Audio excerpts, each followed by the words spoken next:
morning and welcome to our service. Just some banns of marriage to announce. I published the banns of marriage between Howell Morris Jones of Brodignol and Isabel Emily Cavacciuti of Brodignol. If any of you knows cause or just impediment why these two persons should not be joined together in holy matrimony, you are to declare it. And this is the third and final time of asking. Just one other thing to draw your attention to is the Dainol and Welsh Culture Symposium taking place on the 13th of September. It's promising to be a very interesting day, so please do book your place on that. I think there is a QR code on the notice board for you to do that.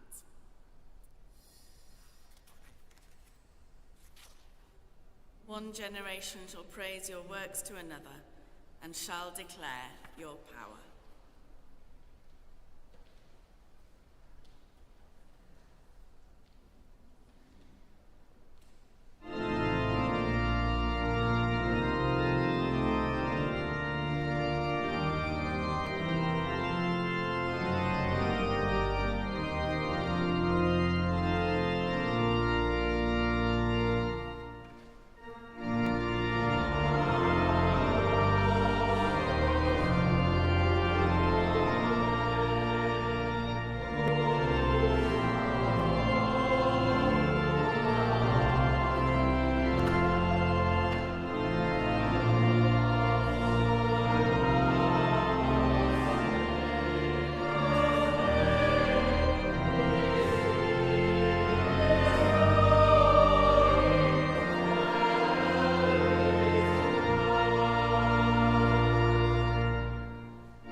the name of the Father, and of the Son, and of the Holy Spirit.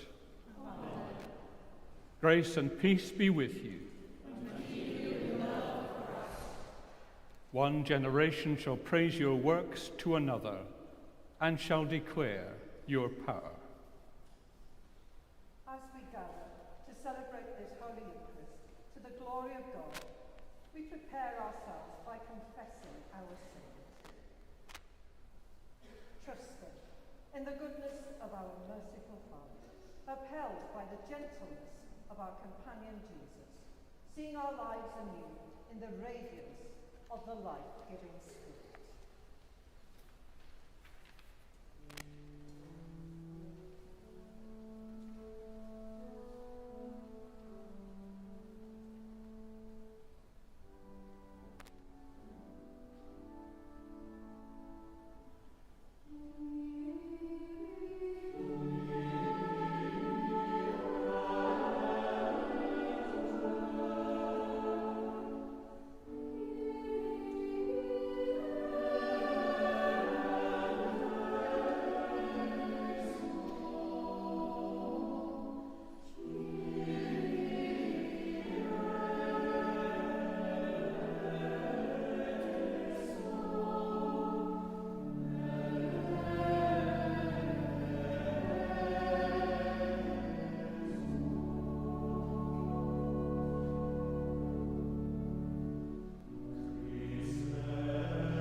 Heavenly Father, We have sinned in thought, word, and deed, and failed to do what we ought to have done. We are sorry and truly repent. For the sake of your Son, Jesus Christ, who died for us, forgive us all that is past, and lead us in his way, to walk as children of light. Amen. Almighty God, who forgives all who truly repent, have mercy on you and set you free from sin, strengthen you in goodness, and keep you in eternal life. Through Jesus Christ our Lord. Amen. Let us pray. Almighty and everlasting God, who gave to your apostle Bartholomew grace truly to believe and to preach your word, grant that your church may love that word which he believed, and may faithfully preach and receive the same. Through Jesus Christ our Lord, who is alive and reigns with you in the unity of the Holy Spirit, one God, now and forever.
reading from the Acts of the Apostles. Now many signs and wonders were done among the people through the apostles, and they were all together in Solomon's portico. None of the rest dared to join them, but the people held them in high esteem. Yet more than ever believers were added to the Lord, great numbers of both men and women, so that they even carried out the sick into the streets and laid them on cots and mats, in order that Peter's shadow might fall on some of them as he came by. A great number of people would also gather from the towns around Jerusalem, bringing the sick and those tormented by unclean spirits, and they were all cured. Hear the word of life to the world.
The Lord be with you. Listen to the Gospel of Christ according to St. Luke. At that time, a dispute also arose among the apostles as to which one of them was to be regarded as the greatest. But Jesus said to them, "The kings of the Gentiles lord it over them, and those in authority over them are called benefactors. But not so with you. Rather, the greatest among you must become like the youngest, and the leader like one who serves. For who is greater, the one who is at the table or the one who serves? Is it not the one at the table? But I am among you as one who serves. You are those who have stood by me in my trials, and I confer on you, just as my Father has conferred on me, a kingdom, so that you may eat and drink at my table in my kingdom, and you will sit on thrones, judging the 12 tribes of Israel." This is the gospel of the Lord. Praise to you, O Christ.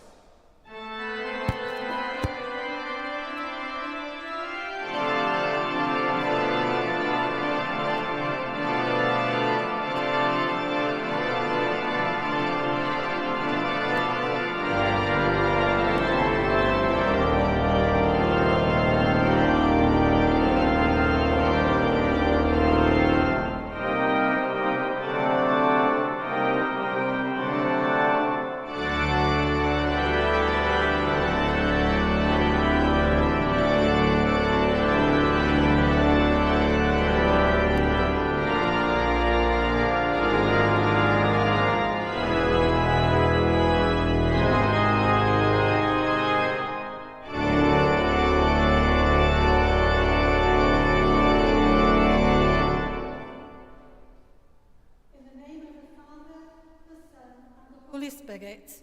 Amen.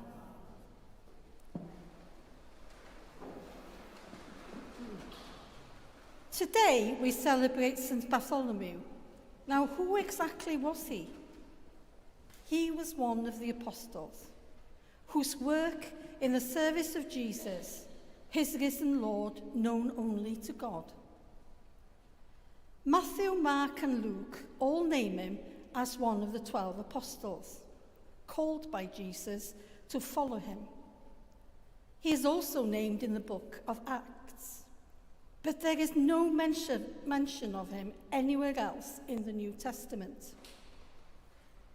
There have been some suggestions that Bartholomew may have been the same person as Nathanael, who John tells us was brought to Jesus by Philip, but this cannot be verified.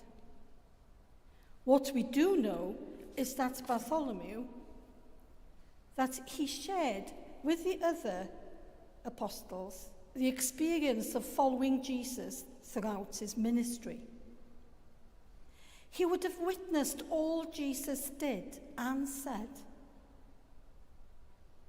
One of the things that Jesus said is, "You are those who have stood by me in my trials." He said this before they all failed him by running away at the time of Jesus' greatest trial. Bartholomew witnessed the resurrection and ascension of Jesus, and therefore was able to pass on the message of the gospel with the authority of having experienced it himself. Again and again, Bartholomew had heard Jesus' teachings. I quote, "The greatest among you must become like the youngest, and the leader like one who serves." He would have witnessed Jesus living out that teaching. "I am among you as one who serves." Following the resurrection, all the apostles tried to live following the example of Jesus, bearing witness to others of his humility and loving service. We may not know much about Bartholomew as an individual, but it is from him that we have received our faith in God's redeeming work in the life, death, and resurrection of Jesus. He is one of our fathers in the faith, and for that we must be grateful. Every single one of us are devoted to the apostles' teachings and fellowship, to the breaking of bread and the prayers. We live our faith as one who serves others. So what is leadership? One person who stands out in front and leads people to follow. Some of you who know me know I used to be a nurse up until about 7 years ago. And it was imperative in an emergency, and by that I mean a cardiac arrest on the ward, that one person took the lead. There is no point in everyone shouting out instructions. So what is needed is one person to lead through what needs to be done. As more people arrive to help, the baton of leadership is passed on to a senior person, and that would be the senior doctor that arrives. But this was always made clear to all, and keeping a cool head was a must, because somebody's life depended on it. Of course, some people are born natural leaders. It was likely that some of the less significant apostles would have pointed out that they should maybe pick their own leader.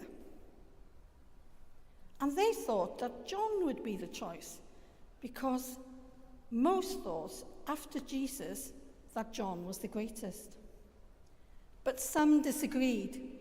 They thought it should be Peter, and they argued about it. John's spokesman said how loving John was, but Peter's supporters disagreed. So whilst this debate was going on, Jesus stood there watching them quite closely. And he wondered if he had failed in his teaching of true leadership. Did they need saving? Well, yes, they did. Do we know what true leadership is? It's somebody that leads by example. It's someone who we can look up to. Someone we can depend on. Someone we can trust. So the question goes on. Who is the greatest? Is it John or is it Peter? Well, I shall tell you. The greatest one of all is Jesus Christ. He uses himself as the example. He rarely speaks about the full extent of his greatness in his teachings.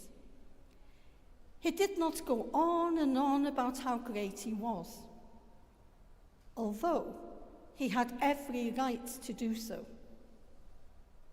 So what does Jesus do? He lets the Father and the Holy Spirit testify to his greatness. Jesus cannot deny who he is. His divine greatness is the foundation of his ministry. Therefore, to know and see true greatness, you must look at Jesus Christ.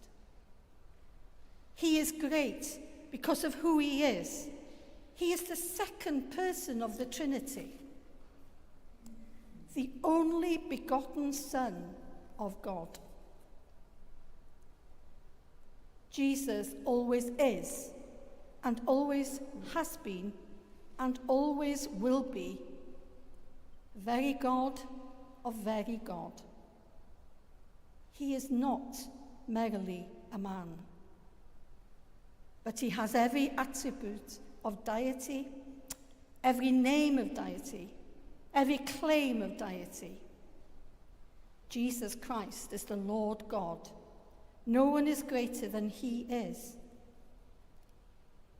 So today I'm going to finish off with an extract from the late Pope Francis' little book of wisdom, which I am reading at the moment. And here it is. Anyone exercising a role of leadership, allow me to say, anyone whom life has anointed as a leader needs to have practical goals and to seek specific means to attain them. At the same time, there is always the risk of disappointment, resentment, and indifference.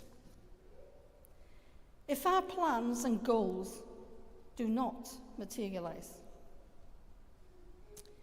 Here I would appeal to the dynamic of hope that inspires us to keep pressing on, to employ all our energies and abilities on behalf of those for whom we work, accepting results, making it possible to strike out on new paths, being generous, even without apparent results, yet keeping hope alive with the constancy and courage that comes from accepting a vocation as leader and guide. Amen.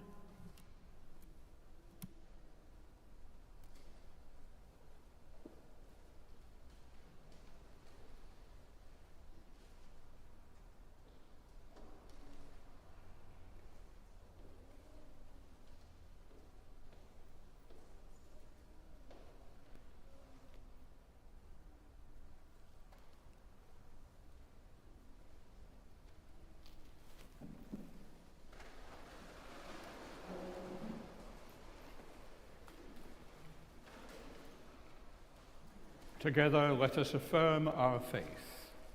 We believe in one God, Father Almighty, maker of heaven and earth, all to see and unseen. Jesus Christ, the only Son of God, eternally begotten of the Father, God from God, light from light, true God from true God, begotten not made, one being of the Father. Through him all things were made. For us and for our salvation, he came down from heaven.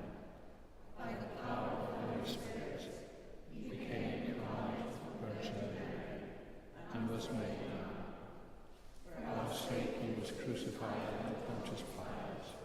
He suffered death and was buried. On the third day he rose again, in accordance with the Scriptures. He ascended into heaven, and is seated at the right hand of the Father. He will come again in glory to judge the living and the dead, and his kingdom will have no end. We believe in the Holy Spirit, the Lord, the giver of life, who proceeds from the Father and the Son, who with the Father and the Son is worshipped and glorified, who spoken through the prophets. We believe in one holy Catholic and Apostolic Church. We acknowledge one baptism for the forgiveness of sins. We look for the resurrection of the dead and the life of the world to come. Amen. With all our heart and with all our mind, let us pray to God.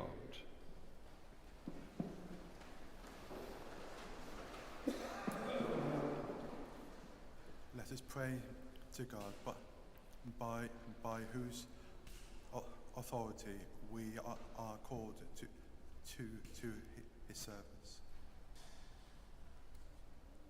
We pray for the staff, volunteers, and all who worship here at this cathedral. We pray for Bishop David, for Bishop Andrew in his last week as Bishop of Bangor. We pray for him and his family as he enters into a new chapter of his ministry. We pray too for Manon as she moves into the deanery this week, as we look forward to her ministry as our new dean. Lord, in your mercy, loving God, we pray for our leaders in the church and in the world. May they be inspired by Jesus' example to lead with humility and a servant's heart, and prioritizing the needs of those they serve. Grant them wisdom and strength to guide with grace and compassion. We ask for your help to cultivate a servant's heart within us. May we be willing to put the needs of others before our own, and to find joy in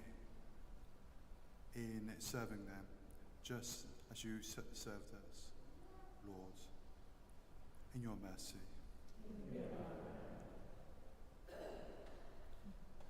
God of peace, no one is a stranger to you or ever far from your loving care. Watch over victims of war and violence, and those separated from their loved ones. bring them back safely to the place where they long to be, and help us to always share your love to strangers and all in need. Lord, in your mercy. Healing God, we pray for the sick, especially those unknown to us. We pray for John, Nick, Gian, and Anthony. Comfort and relieve those who suffer in mind or body, Lord, in your mercy.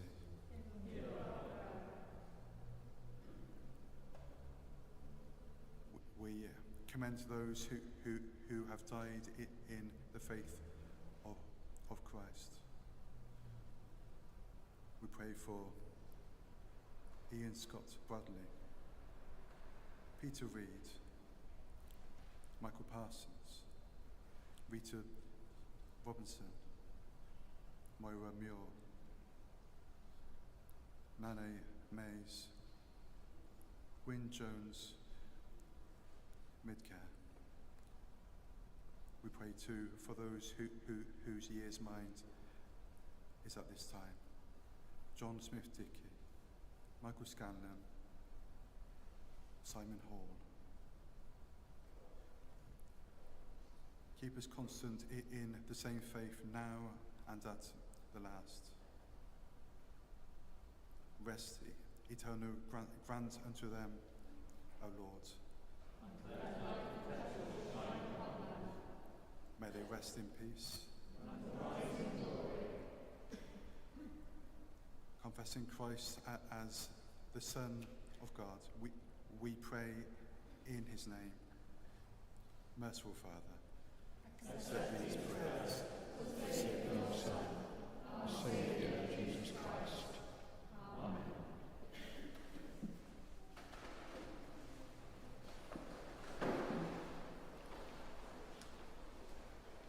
We are all citizens with the saints and belong to the family of God. Through Jesus Christ our Lord, who came and preached peace to those who were far away and to those who were near. The peace of the Lord be with you always. And also with you. We share a sign of peace. Peace be with you.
we celebrate together the gifts and grace of God.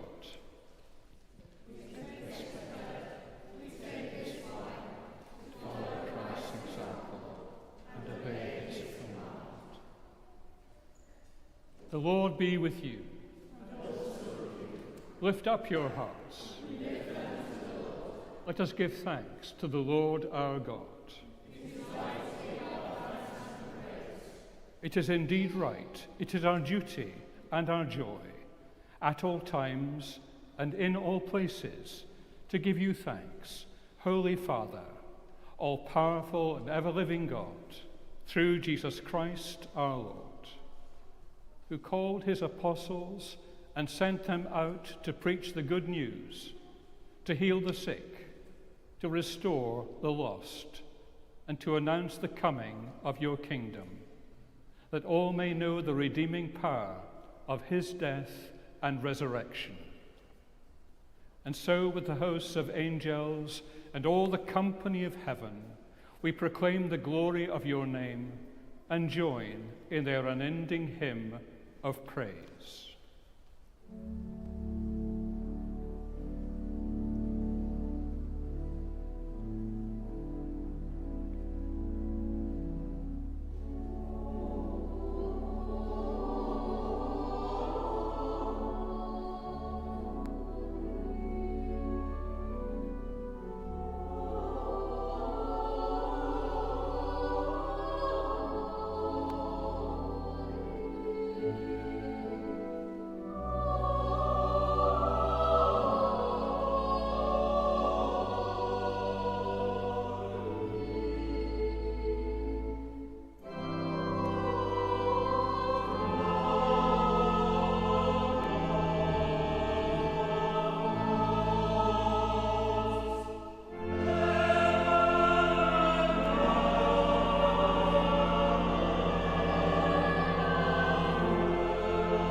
All praise and thanks to you, true and living God, creator of all things, giver of life.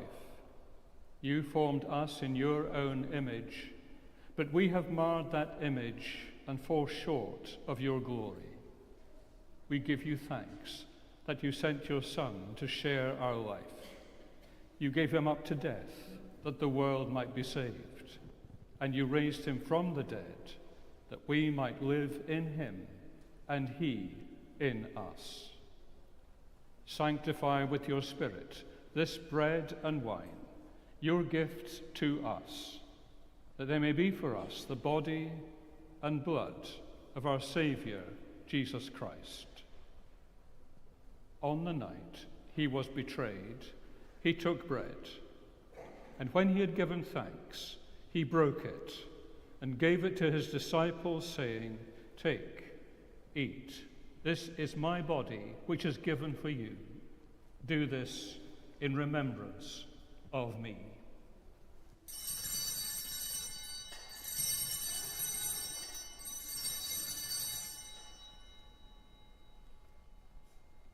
In the same way, after supper, he took the cup, and when he had given thanks, he gave it to them, saying, "Drink from this, all of you, for this is my blood of the new covenant, which is shed for you and for many for the forgiveness of sins.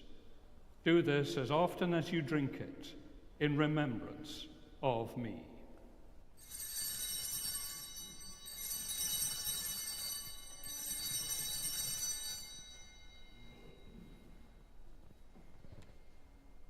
Let us proclaim the mystery of faith. Christ has died. Christ is risen. Christ will come in glory. As he has commanded us, Father, we remember Jesus Christ, your Son, proclaiming his victorious death, rejoicing in his resurrection, and waiting for him to come in glory. We bring to you this bread, this cup. Accept our sacrifice of thanks and praise. Restore and revive your people. Renew us and all for whom we pray with your grace and heavenly blessing. And at the last, receive us with all your saints into that unending joy promised by your Son, Jesus Christ our Lord. Through him, with him, in the unity of the Holy Spirit, all honor and glory are yours, Almighty Father, forever and ever. Amen.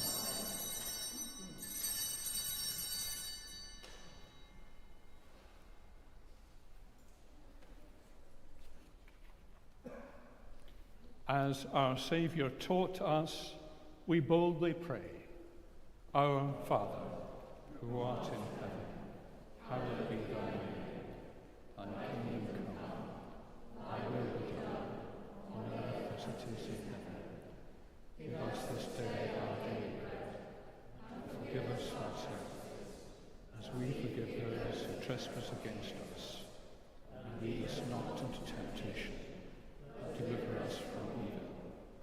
Thine is the kingdom, the power, and the glory, forever and ever. Amen. We break this bread to share in the body of Christ. There will be one body, for we all share in one bread.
Jesus is the Lamb of God, who takes away the sins of the world.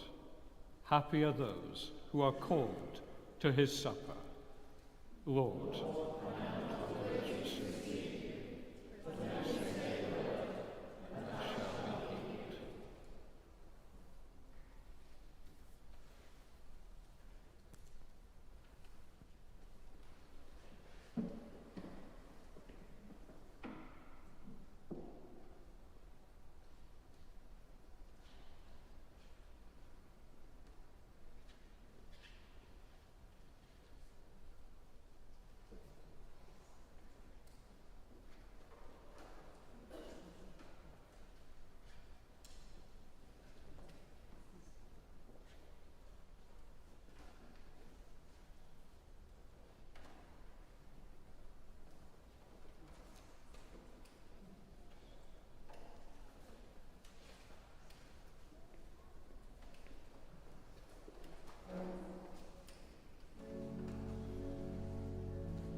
Give thanks to the Lord, for he is gracious. His love is everlasting. Lord God, the source of truth and love, keep us faithful to the apostles' teaching and fellowship, united in prayer and the breaking of bread, and one in joy and simplicity of heart. In Jesus Christ our Lord. Amen. The Lord be with you. And also with you. God give you grace to follow his saints in faith and hope and love, and the blessing of God Almighty, the Father, the Son, and the Holy Spirit be among you and remain with you always. Amen.